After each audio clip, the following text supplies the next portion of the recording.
Ассалому алейкум ва рахматуллахи ва баракату. از ابو هریره رضی الله عنه روایت است که مردی گفت: ای رسول الله صلی الله علیه و سلم، مرد میخواهد که در راه خدا جهاد کند و در عین زمان آبروی دنیا را صاحب شود.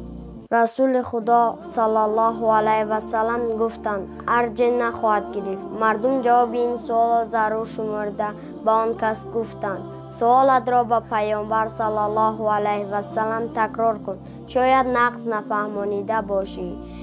به پیامبر مرد بار دوم و سوم نیز تکرار کرد. پیامبر صلی الله علیه و سلم همان یک جواب: ارجه نخواهد گرفت. در روایت دیگر چنین آمده است: خداوند از عمل تنها آن را قبول میکند که خالص و بی‌غرض و خاص برای دریافت رضای پروردگار باشد.